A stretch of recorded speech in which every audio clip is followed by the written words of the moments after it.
We protect you from what lives in the sewers. You should be terrified. Part 1. I live in the sewers. I was born down here, and I grew up down here. This is what my life is for. People would laugh at me if they knew. They'd mock me, call me crazy. But if they understood what I do every single damn day, what we protect them from, they'd be thanking us on their knees. Up there, people worry about paying bills, office drama, why their kid is acting weird. Down here, none of that matters. Down here, I have a job more important than anything they could imagine. My dad taught me everything. How to hold back the thing that lives deep in the wastewater system. Something you can't destroy. Something that keeps trying to come up. That's why we live down here, in the stink and the dark. So the people above us can live normal lives and worry only about what they're making for dinner. That's why I'm writing this now. So people finally understand what's living right under their feet. My radio suddenly crackled to life. Chuck, come in, come in. You there. Logan's voice buzzed through the static.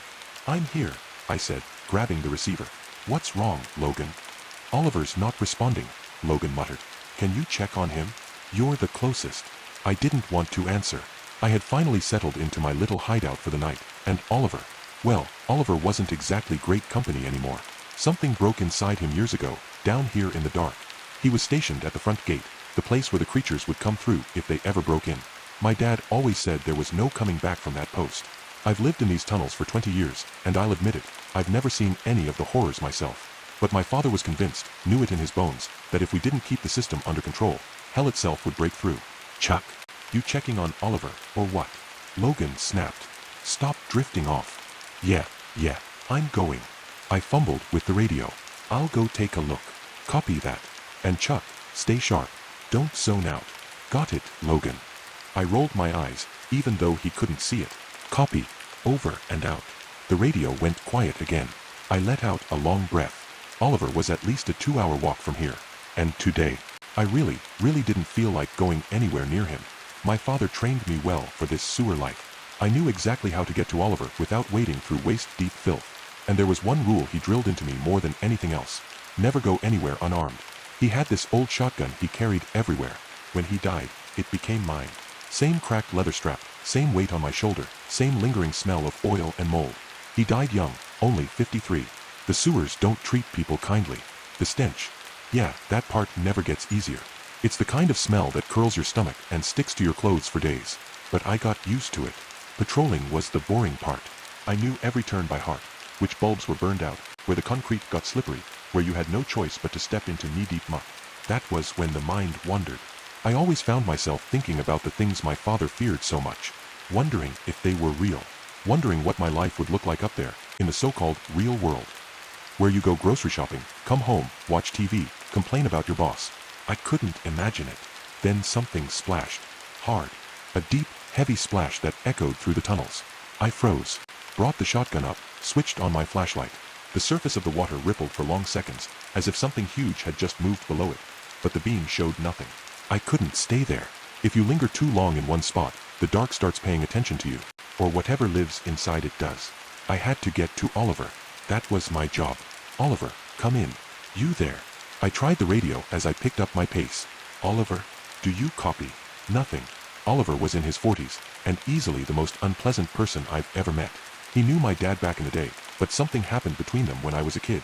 They barely spoke afterward. And Oliver, he felt too at home down here. More than anyone should. I never liked him. But that didn't matter now. I was only a few minutes away. I knew exactly where his hideout was. Straight down the long dark corridor, past the runoff pipe, then right. All the way to the heavy steel gate. That was the first defense post. That was where Oliver was supposed to be. I just hoped I'd find him alive. I stood in front of the big steel door. But there was no sign of Oliver. The door was locked, and I couldn't even budge it. Oliver, you in there? I knocked hard. Hello. Nothing. The sewers were silent, except for the distant trickle of water somewhere behind me. To my right, the way I'd come, the overhead bulbs flickered along the corridor, casting shaky light on the red route markers painted on the damp, mossy walls. To my left was only darkness, the part of the system no one ever went into. The place danger came from. As I stared into that black stretch of tunnel, something moved. Slowly, heavily, like a massively overweight man struggling to put one foot in front of the other. Hey, who's there? I raised the shotgun and aimed my flashlight into the dark. I didn't get a chance to see. Something grabbed me from behind. A strong arm clamped over my mouth. Cold metal pressed against the side of my neck.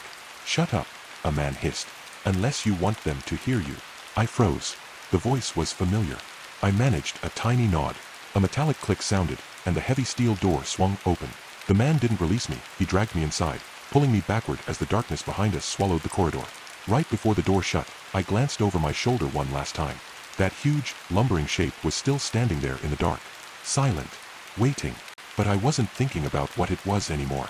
I was finally starting to understand why everyone hated Oliver so damn much. Oliver's bunker was like stepping into another world. Past the steel door, it didn't even feel like the sewer anymore, it felt like his territory. He dragged me all the way to the center of the room before finally letting go. There he stood, half naked, his oily skin gleaming under the weak light, grinning that gap-toothed, unsettling grin of his, like he was waiting for me to compliment him. His bald head shone with sweat, and the smell coming off him, it wasn't sweat. It was more like machine grease. His smile managed to look friendly and terrifying at the same time. "Well, what's up, Chucky boy?" he asked once he realized I couldn't even get a word out. "Your senses wearing down already? Or did that asshole never teach you properly? Don't talk about my dad like that." I frowned. "And by the way, Logan's been calling. Why aren't you answering him?" "Ah." Oliver waved a hand dismissively, rummaging through a pile of tangled cables. "Logan's just a self-important prick." "Oliver," I sighed. "He's at the sluice gates. If you don't check in, he's going to trigger a lockdown. We'll both be sealed in this tunnel." Oliver looked at me. Not confused. Not surprised. He knew exactly what a lockdown meant. He just didn't give a shit. He tossed the cables away and darted over to an old, sputtering metal stove. With the kind of recklessness only he had, he grabbed the hot lid with his bare hands and flipped it open. He dug around inside with a pair of long tongs and pulled out something charred and shriveled. A rat. "Why the hell are you eating rats, Oliver?" I asked, disgust twisting my stomach as he bit into it. "Gotta eat something," he said through a mouthful, chewing loudly. "And down here, this is prime protein." "That's disgusting," I muttered, turning away. "Logan can send supplies whenever, we're not stuck eating that." Oliver didn't respond. He just kept chewing that burnt thing as if it were a gourmet meal. I shook my head, waiting for him to finish.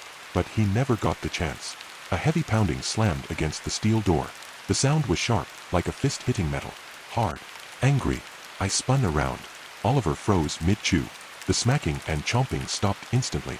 The entire bunker fell silent. And then, knock, knock, knock. Harder this time. Oliver went pale. A cold, ghost-white kind of pale I'd never seen on him before.